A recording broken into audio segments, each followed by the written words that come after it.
Okay, hey guys, we're back again. Another Tuesday talks, and we've gone full circle. We've got Bisma Anwar back with us. She's on our board of advisors. Mental health AE would not be where it is today without her help and guidance. It's always lovely to have a chat with her. And we had a chat early days of COVID about how to do things and whatnot, and we've kind of, I would love to say we've almost come full circle. UA numbers are significantly down, as most of you know. And the big discussion every single WhatsApp group with the moms and dads is the back to school. We're going back to school in about 10-ish plus minus days. The ministry has said the schools can open. The schools have, all these different things that they have put into place. Some of the higher grades will be full time, but in little bubbles of groups. That the middle school kids will be alternate days, and all of these sort of things. Also, if I'm not 100% sure, I remember reading a headline that all children above 12 years of age will be mandatory required to do the COVID test before they can go to school. So a lot of nice things have, initiatives have kind of kicked in when it comes to this, which is wonderful. But I really wanted to get Bisma to come talk to us again about how to deal with the anxiety and stress. As a parent myself, I'm kind of like, I'm low-key freaking out. Even though I've looked at the numbers, I've looked at everything, my brain is still like buzzing, And then the other side of it is the kids themselves. I've basically, not just me, but most of us parents have kind of kept them lock and key for the last couple of months. And now all of a sudden we're telling them, yeah, it's okay to go to school. And then they're like, but you don't even let us go to the mall, but you're going to let us go to school. It's not adding up to them. And even though I'm like, no, you guys know how to use your sanitizers, you guys know how to use, your masks, and you have all of these tools available to you, it's still not registering very well with the kids. And I've had a discussion with both of my kids about it. And my son, and I think boys are boys at some point. He's just like, I'm Baba, I promise I won't even like shake my friend's hands. He just wants to go play with his friends, and he's just itching for it. My daughter, on the other hand, is excited to go back, but I can kind of feel like, there's a little vibe of tension and low key, like, yeah, Baba, I'm excited, and because even now she's allowed to hang around with just a few of her friends, and they're still maintaining distance. They're still wearing masks. I let them hang out at the Starbucks, and even for those of you in UAE, you'll know that all the restaurants have limits on the number of people. Like tables are tied together. The chairs for certain tables are tied. You can't use those tables, so you space out. So even when she's sitting with her friends, she's sitting far away. Everyone's being super, super careful. One of the activities that we all enjoy is going to the movies, and we haven't been doing it. But the nice thing is I think the Vox Cinema guys here, they announced a friends and family cinema, so you could actually book the entire not the big one, tiny one. You could book the entire cinema just for your family, and they would sanitize it beforehand. So we kind of did that last week. I mean, the kids loved it. Like, oh my God, finally we're back at the cinema. So, I mean, we are moving in the correct direction. Numbers seem to be getting better. Work has opened up. People have been going back to work also. That's been great.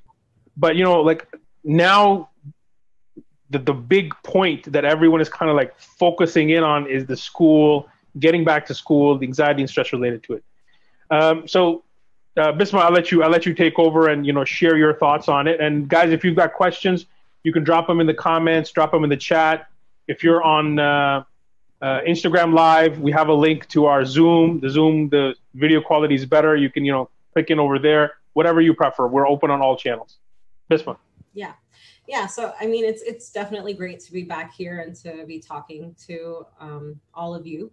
And definitely, the anxiety around, the first day back to school for the kids, for the parents, for the teachers. It's really intense because we've been under lockdown. And so there's like different levels of anxiety going around. And, I'm in New York. And so here our numbers have been going down. We've done actually really, really well, given that things were really bad for us back in March and April. But now there's also some schools are going back into like a hybrid. And the idea is to just have the kids in a few days a week. But basically it is obviously all the protocols need to be followed and all the kids need to, and the teachers and everybody. And so with all these like different dynamics and people that have different levels of anxiety, there's going to be a lot to deal with, I think, in terms of, I like what you were saying, Ali, about like, talking to the kids. I think for every parent, that's really important to have a conversation with your kids to address their stress, their anxiety, whatever it is, if they're feeling it or if they're not feeling it. We're not telling anybody that it's good to be anxious or not be anxious. It's just like their emotional response. But also, with some of maybe the younger kids or like the boys, it's like, they're focused on like going back and, just kind of getting back into it. And with them, you kind of want to remind them that, hey, we're still dealing with COVID. It's still out there. And, a lot of places like in the Midwest here, schools have opened up. They had camps over the summer. Things spiked. They just said like UNC Chapel, which is in South Carolina, they had a week of classes, COVID outbreaks, they had to shut down. They had to go online completely. So this is something that we're continuing to see. And so as parents, I think our anxiety is there in terms of like sending our kids back and potentially something happening. So we have to manage our anxiety first, right? It's kind of that idea of like when you sit in the plane and they tell you, if they're in case of oxygen decrease, you have to put on your mask first before you help anybody else. So for parents, you have to manage your anxiety first before you can talk to your kids, because otherwise they feed off of that as well. So, whether you're a parent or whether you're a kid listening to this, I think this is just a conversation to have within your family, with your loved ones together, because obviously when it comes to exposure as well, right? Like one person being exposed in the family, at home, nobody's social distancing. Like you can't really do that when you live together. So I think kind of having that clarity around like what it's going to look like when you go back to school is really important. And, I have some like tips and things that I have been recommending to a lot of people that have been talking about this. And so one thing is, for all of us to recognize what are our anxious thoughts, right? I was talking about anxiety, the emotion. Now I want you to think about like, there's always thoughts attached to it. Like it could be something as like, what if I get sick? What if I get infected? What if I pick it up? For example, like these are some of the thoughts. And so now I think writing these things down, right? Just kind of like writing them out on paper, it can kind of help reduce that anxiety because you're putting them down on paper. You're actually looking at them. It's a way of venting, a way of letting things out. If you're in therapy, then you would talk about it. If you're someone who does journal writing, then you would write about it.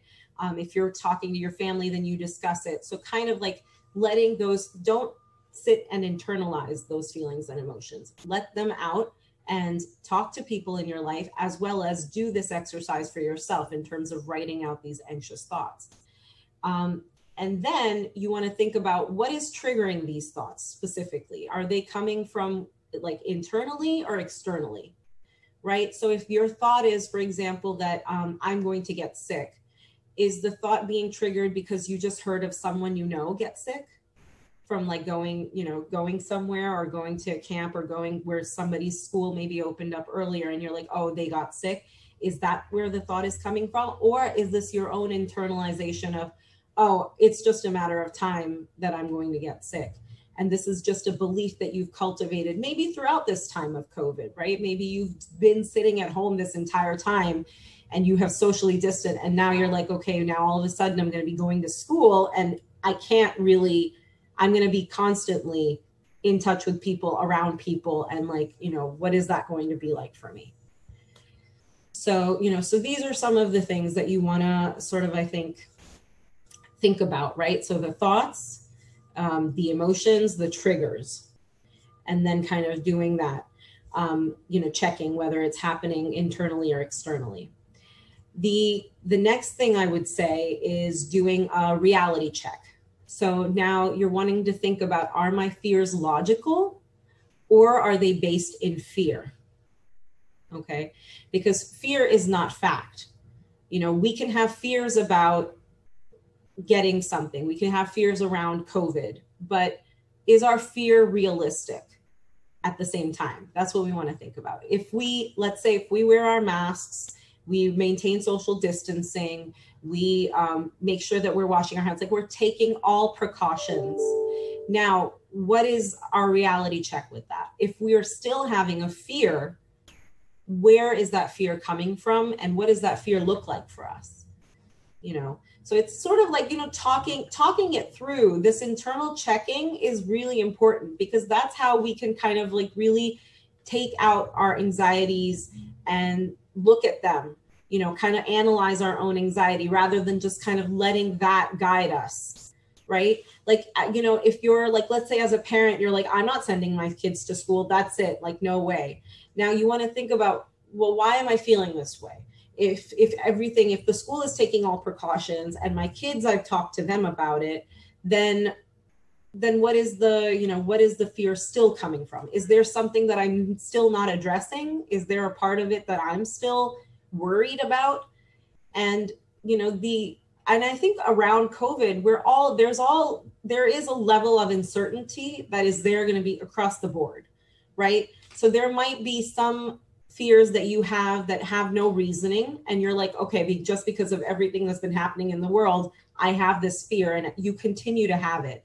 But how much are you letting that fear impact you from doing anything? From like either sending your kids to school, or if you go to school yourself?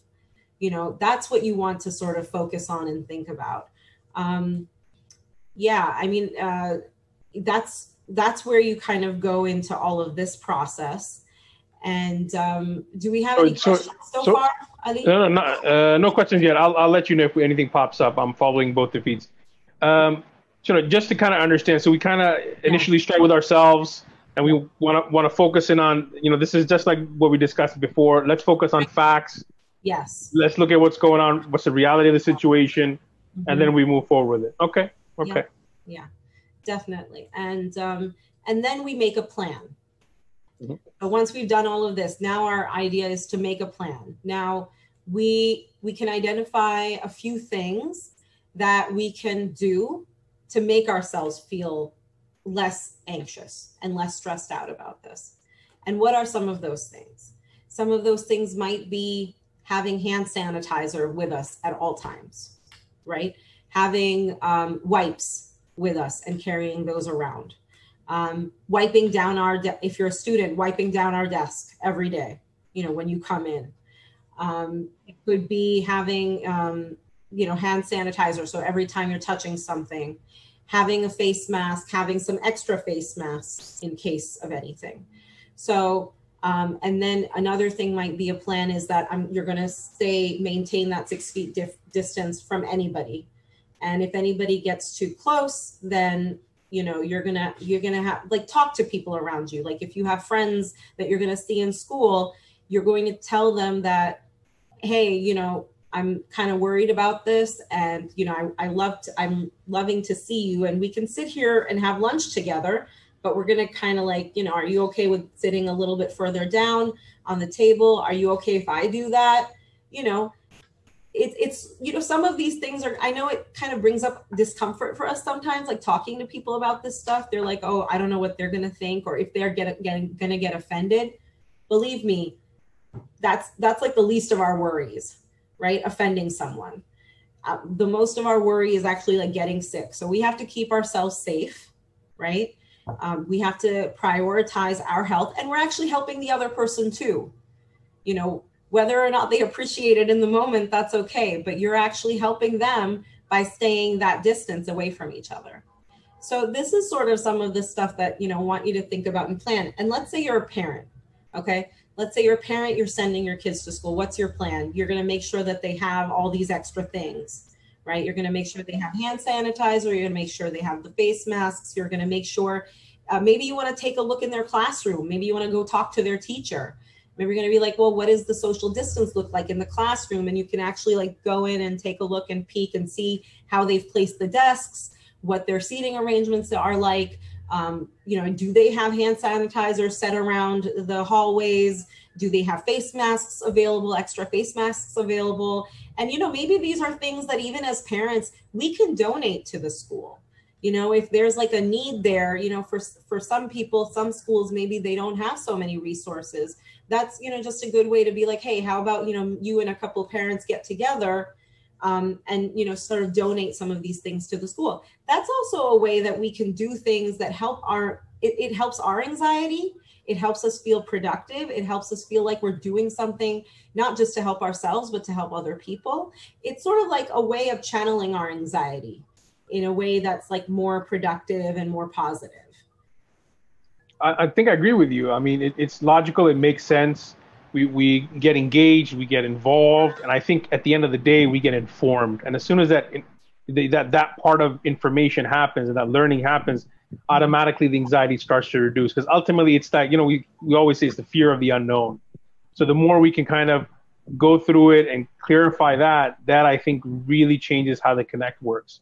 The kids are actually pretty brilliant at communicating with themselves. You know, I overhear them on their little Zoom calls and their different apps and whatnot about, hey, you're excited to go back to school. How's it going to be? What are we going to do at lunch? Are we allowed to remove the mask? I mean, I'm just overhearing these conversations thinking, okay, they're already like 2 steps ahead of where I am. Mm-hmm.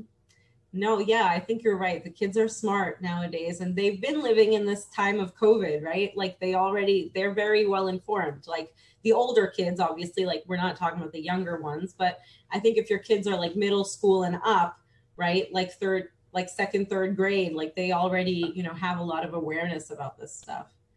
Yeah.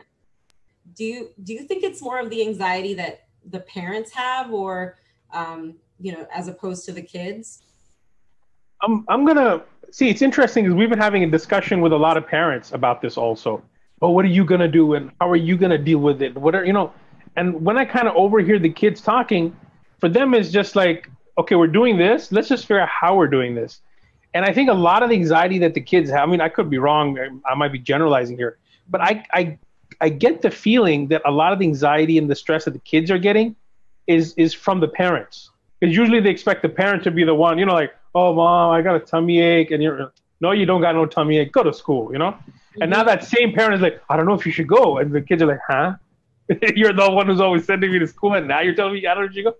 I think maybe we are transferring some of our own anxieties to the kids, mm-hmm. and they're feeling stressed when they weren't originally. And I think maybe that's happening. What's your view on that? Yeah, no, I totally agree.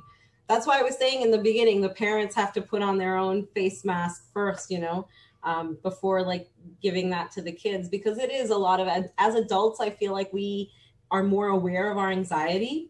And we become more anxious more quickly. You know, we worry about our kids, right? That's like what that's what parents always do, right? No matter what, no matter how old your kids are, you're always going to worry about them. And this is another layer of worry that the parents are having. So I agree. I think in some cases, kids might be more anxious, but I feel like for the most part, it's parents that are having trouble with this. I hear you on that. What do you think we can do? I know we talked about it a little bit earlier about, you know, sure, you take care of yourself first, you inform yourself more. Yeah. But ultimately there is a risk. And, you know, even when you look at the data, and, you know, we were just prior to our actual talk, we were looking at things. We've seen with other countries, we've seen that people have opened schools, numbers went up, and governments went back and closed schools. Mm-hmm. So it's not like our fears are unfounded, right. But at the same time, you know, if I'm talking specifically in the context of the UAE, where, you know, I really have to say they've done a fantastic job. They've been very strict with a lot of the rules and regulations, mm-hmm. but the results speak for themselves. Yes, I know businesses suffered, but that was global. I mean, there was going to be some economic cost, but as long as, you know, and most of us are, I think, with the opinion, as long as the human cost has been reduced, we'll bear the grunt, and we'll come back from that. So they have been doing a good job, and I'm not criticizing them for anything that they have or have not done. I really can't fault them, to be honest.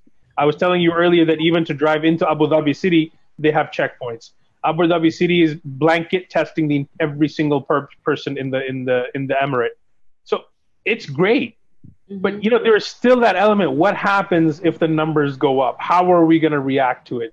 You know, and I've got discussions that I'm having with a lot of parents now about, well, we're thinking of not sending our kids for the first couple of weeks, and then we'll see. Yeah. So I can't really say that's wrong. I can't say that's right. Mm-hmm. I really don't have an answer. And they're like, well, what are you doing? And, you know, I always kind of start my answer with, what I'm doing is specific to me. my situation, my kids, and also understand my kids are in specific grades. You know, my daughter's high school, my son's like 12 years old. He's like some middle school. Yeah. For younger kids, it's different. They're licking the wall and stuff, man. Swapping spit. You know, at the same time, like, you know, I was talking to a friend of mine. His son is just about to join. I'm like, man, bro, these kids be swapping spit, man. They're disgusting. And it's not like they're doing a PhD. They could. What's the harm if a second grader skips a month of school? Like, you know, really, what's the harm? No. Versus if you're in high school and you miss out and you've got your IGCSEs or your A levels or whatever, that's gonna hurt. Not to mention half of last academic year, of last term, it already hurt the kids. Yes. That's been a whole big mess too. So how would we, for example, how would we deal with the younger kids? Do you think what would be a strategy that you perhaps might recommend of how to deal with if you're a parent of younger kids? Yeah, I mean, like my daughter's in college, so it's all online. So I don't have individually, like I haven't experienced this with the younger kids, but I think with what I've been, hearing from parents and from people is that if the kids are younger, meaning they're in like maybe like preschool or like maybe just kindergarten, like very, very young, a lot of them are choosing not to send them. Because obviously kids that age, they can't wear a mask. You can't expect them to be doing anything. And so it's easier to catch something in that environment.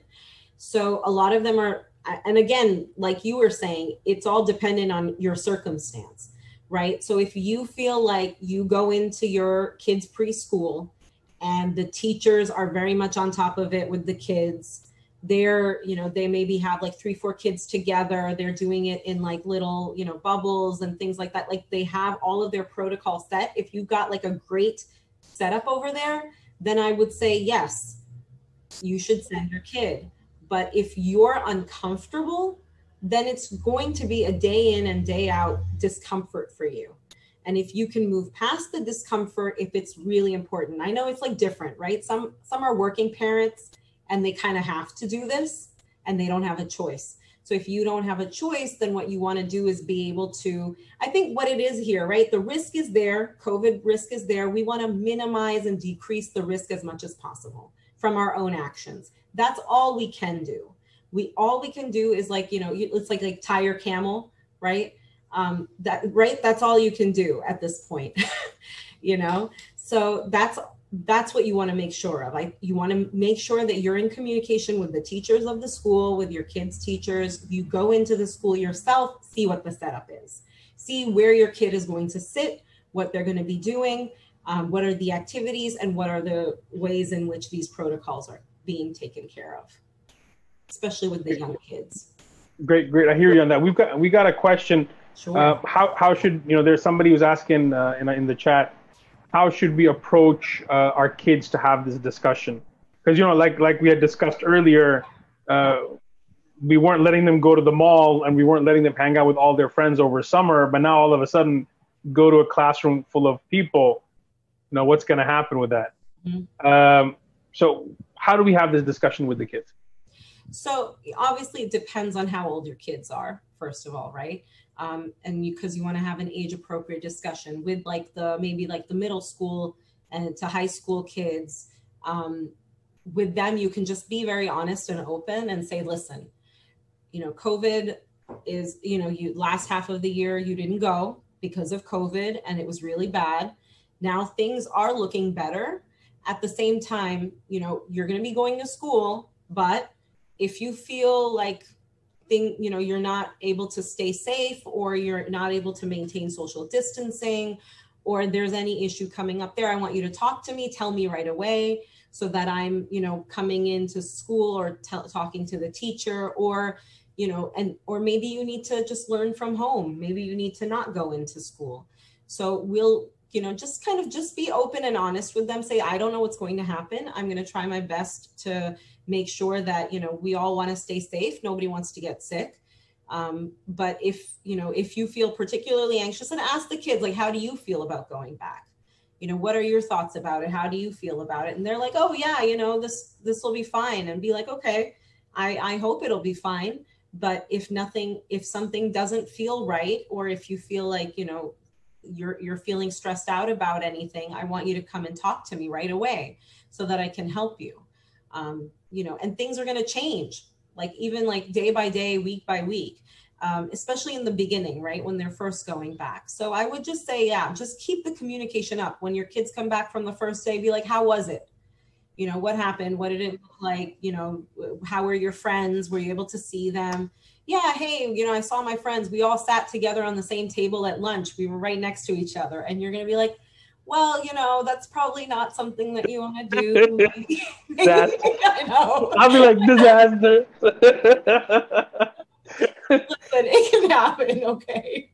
No matter how much we talk to them, if they're excited to go back and excited to see their friends, it might just, but you keep reminding them, right? Yeah. Especially with like the older kids, like you just keep reminding them. I think kids are smart. They understand all this stuff has happened in front of them. They see the news, they hear this stuff. So it's already on their radar. It's just that in the moment, they might forget, but you're there to remind them. Yeah.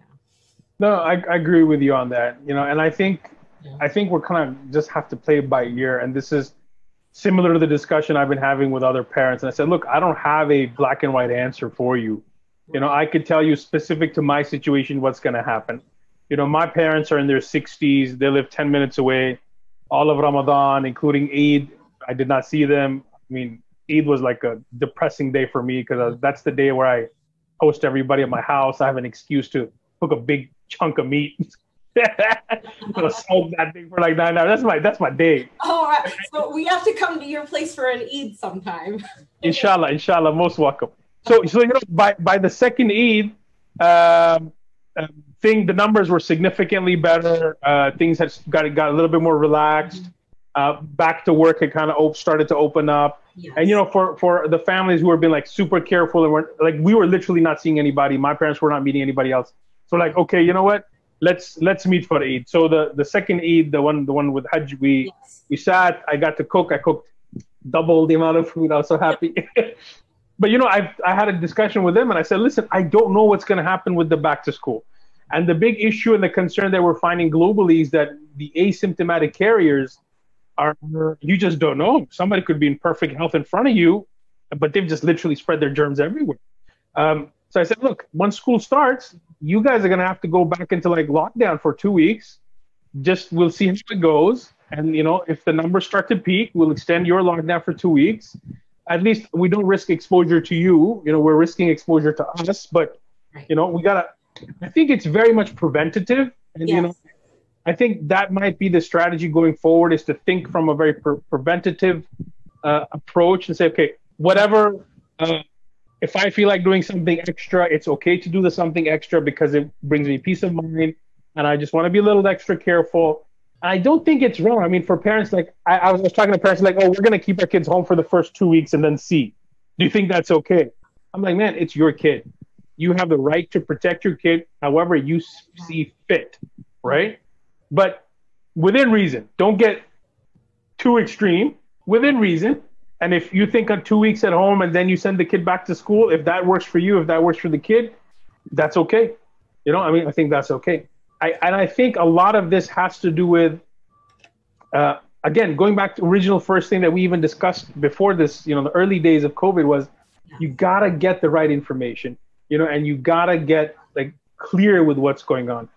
The ministry has given like huge, massive checklists to the schools and the nurseries of, you got to do this, you got to do this, you got to do that. Yeah. Forget the nurseries and schools, even the cinemas. Abu Dhabi just announced that the cinemas are going to reopen, 30% capacity. Like I don't remember everything, like half an hour between every showing where they're going to sanitize everything. Only same family members can sit next to each other. Otherwise, there's got to be like seat ahead of you empty, behind them empty, left and right empty. I mean, it's just, so people are actively looking into how to do this in the most safe way possible. What about, we do have, and I know certain parents I talk to, they were kind of like, generally parents is what I'm feeling concerned, and the kids less so. but a very few handful have actually come, and we've had a discussion about how their kids are like, can't I just stay home and do homeschooling for the term?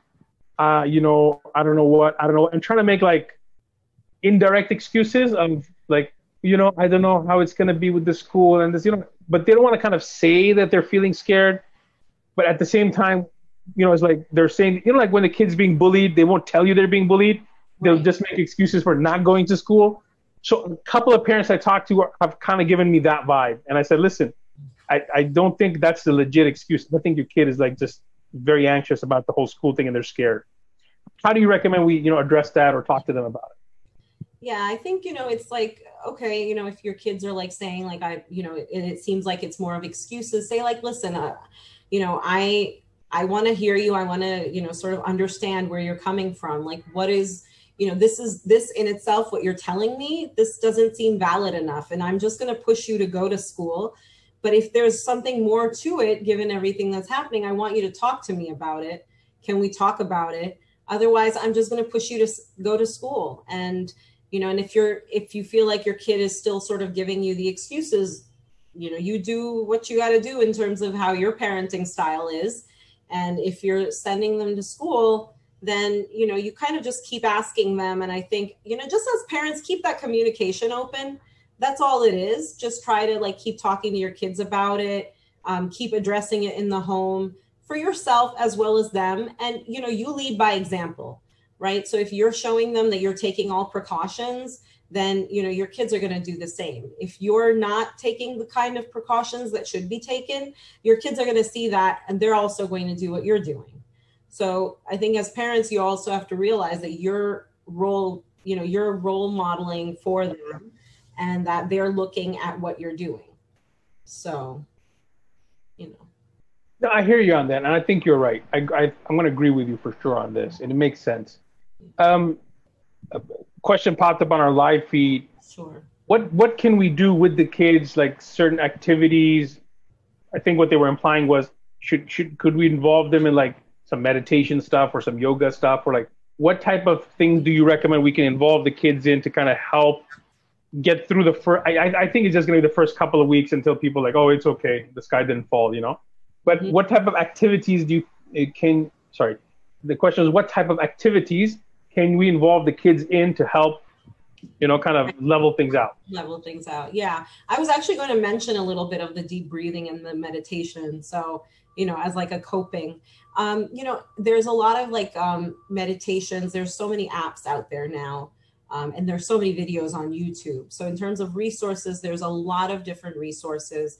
I think sit with your kids, do like a meditation together. I recommend doing a guided meditation, right? So if you download an app like Headspace or Calm, Insight Timer, that's another one I really like. And these are all like, a lot of the stuff is for free.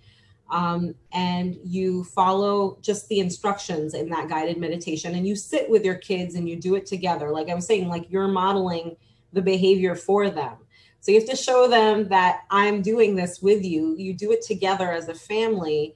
And, maybe you do it in the evening before you go to bed. Like maybe you have a time of day, whatever it is, you kind of bring the kids together yourself and you do like a 5 to 10 minute guided meditation. And it's very simple and it's easy. And, once you get into, it's all about consistency and kind of putting it into practice. There's so many resources out there, but it's like our ability to be able to really engage with them and be able to use them. And it can help us calm down because, right, we're dealing with our own anxiety throughout this time and it'll help our kids. And, afterwards we can like use a few minutes to process, like, what was that like for you? Were you able to relax or was it challenging? Because mindful meditation is not easy. It's also like, very distracting. And it's hard to sometimes keep your mind to it. So that's also something to discuss. Like what was coming up for you? Were you still feeling anxious? How do you feel before? How did you feel after? Talk about it a little bit with the kids and keep coming back to it. You don't have to do it every day, but maybe a few times a week. Another thing that's also a lot of people are doing, and even like you might be seeing like these adult coloring books. So it's like the idea that, coloring is very soothing and it's therapeutic. So you can get one of those for yourself. You can get one for your kids. I think because COVID is such a, you know, it's an anxiety that we're all dealing with. I think if you do the activities with your kids together, it's nice. It's a family activity. And it's also something that's kind of bringing you together. You're spending time a little bit together, and you're all addressing the anxiety together and doing things that calm you down. So, you know, just get some like simple, you know, adult coloring books. And depending on your kid's age, the idea is just to have like a, you know, kind of like a design or like a mandala or something. And you're just sort of coloring it in and just kind of using that. Aromatherapy is also really helpful for some people. If you get like, there's so many diffusers and those like different lavender oils and things like that. It's like you get it everywhere now. I think it's become really big for people, like the scents and everything. Mm-hmm, mm-hmm. Right. And it's really nice, actually. It's really relaxing. And you kind of want to try to just have these like little things in your home and or in your environment to like help the kids be able to calm themselves down. And maybe you want to encourage them according to their age to journal, you know, and like be like, hey, how about you write down what you're anxious about? Why don't you write down your thoughts? Or, you know, even turning it into a gratitude exercise and be like, what are you grateful for? You know, what are you grateful for today? And maybe that's something you could do together as a family. Like just let's name one thing that I'm grateful for today. And kind of go around and do that. So, you know, these are a few things I think that can be really helpful. The idea is to bring something positive into the environment. I think that's fantastic. I was actually going to bring up art therapy. You know, I've got a friend of mine. She does this, and you know, we've been trying it out. I've been trying it out. I never did it before, and I know it works. I mean, not works. It's very helpful for a lot of people. I mean, I've done the meditation. I've even tried yoga. I'm so not flexible, but I tried it. Try everything, right? I mean, the instructor also happens to be a friend of mine. She's like, "Oh, get into a comfortable position." I'm like, "Okay." I just got to lay back on the mat. She goes, "That's my comfortable position." So, you know, even with the aromatherapy, it's nice. I bought myself a little sample kit of different scents, and it's nice. I'm like, "Oh, this is an interesting scent. I didn't know tea leaf had a scent. Ooh, how cool! You know, how bougie." Yeah. It's actually nice. Your state of mind changes. And, you know, with the therapy thing I mentioned, you know, I've tried clay stuff. I've tried some watercolor, and I'm not like an artsy person. Like last time I played with clay was like myself was kindergarten. And then when my kids were small, I played with them. But I think that also, in addition to what you mentioned, that might be a nice activity. You know, the coloring book mandala thing, that's great. But there's like additional art therapy stuff that you could do together with the kids. And, you know, it's shared time, it's quality family time, and at the same time you're kind of double dipping or camouflaging, and you know, also reducing the kids' stress and kind of get them. I think that's a great idea. We're actually going to see if we can put together a list of resources for people we know who are doing art therapy type of stuff. I know we had a wonderful speaker a couple of weeks ago, House of Paws. They in partnership did a Mandela workshop just last week actually. So I think that's a great idea. And I think that definitely is going to add value to how you interact with your kids, you know, how it kind of zens them out and calms them down. I think that's going to be really, really great. What else can you recommend in terms of how we can get the kids, how should I put this, engaged without really directly engaging them?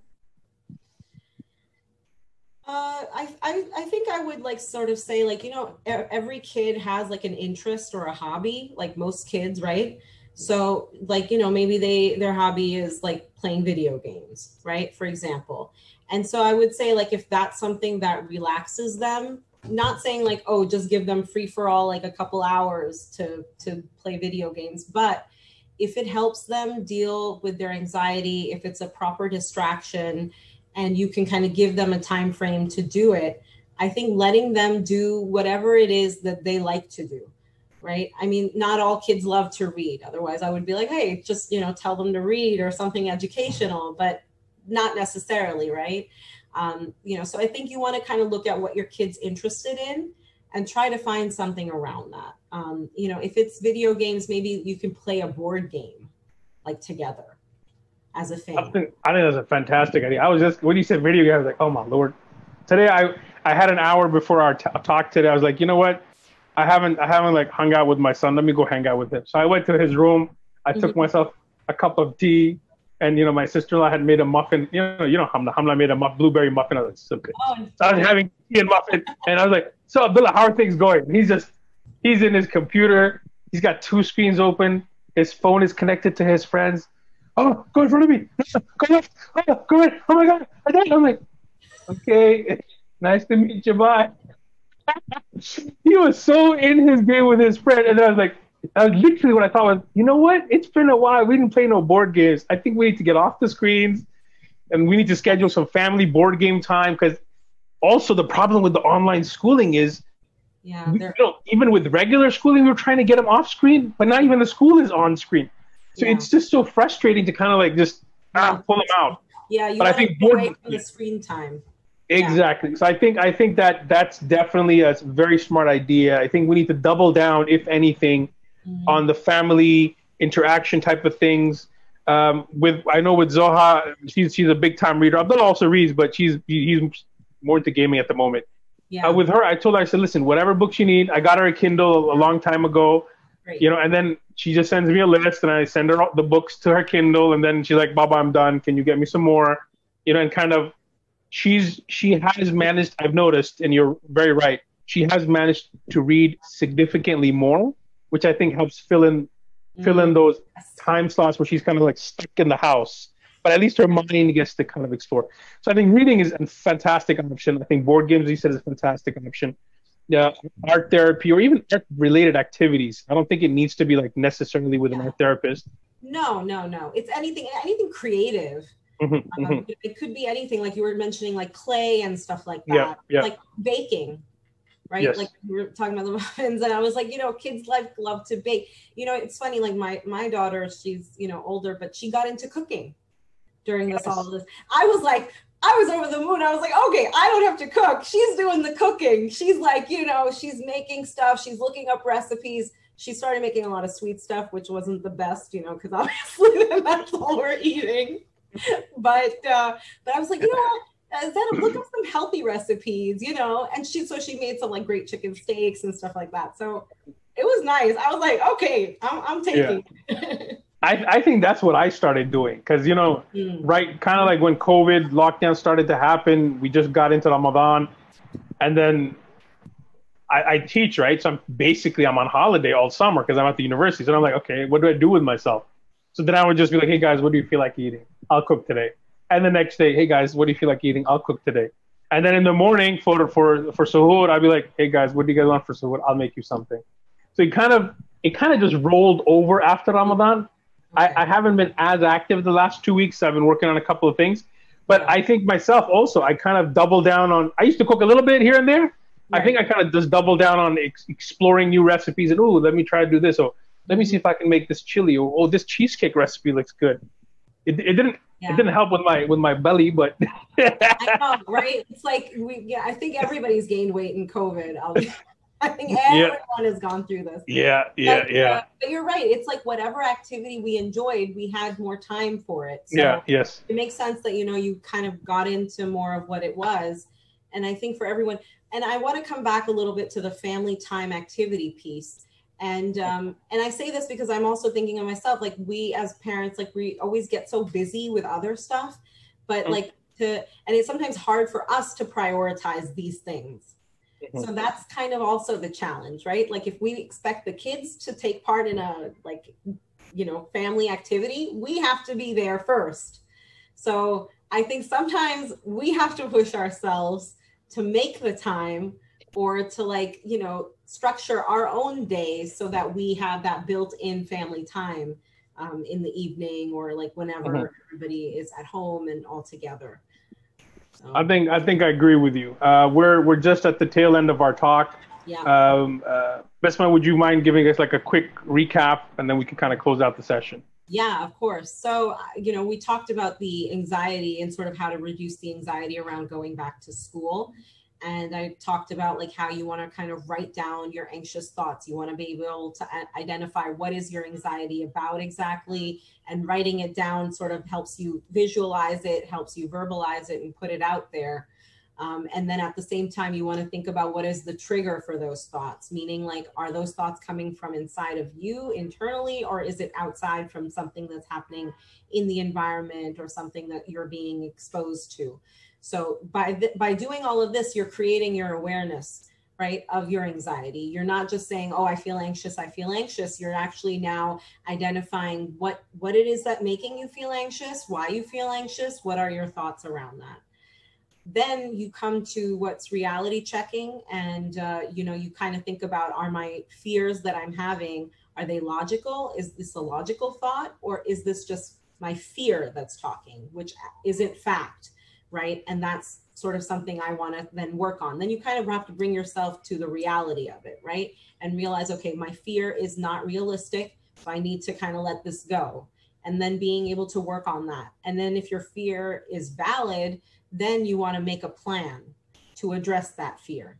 And you want to identify a few things that you can do. Now, with our example, we were looking at, like with COVID and with the anxiety around that, if you're a parent, it looks like, kind of making sure that your kid is going, if they're going to school, what the school setting looks like, and just being aware of what's going to be happening there. And also just talking to your child, making sure that they're aware of how to keep themselves safe and at a distance. And then if you're, going back to school yourself, then making a plan to have extra resources and things, and being able to talk to your parents about it, being able to talk to your teacher about it, making sure that you feel safe while you're there in school. And then we talked about some coping skills, about like spending some time with our families together, whether it's playing board games, doing some kind of art therapy, some kind of creative project, maybe like baking, cooking, things like that. And maybe doing some like meditation and deep breathing, and things like that. So that's kind of our recap. Great. Thank you so much. This, as always, this has been wonderful. And hopefully we get past all this COVID stuff, and then we can start, talking about other things. Also, there's a lot to be done in terms of the community. Yes. So, looking forward to yet again having another conversation with you. This has been great. Thank you for your talk today. I really, really appreciate always having you. Great. Thank you so much. Thank you so much. All right. Take care. Bye-bye, everybody.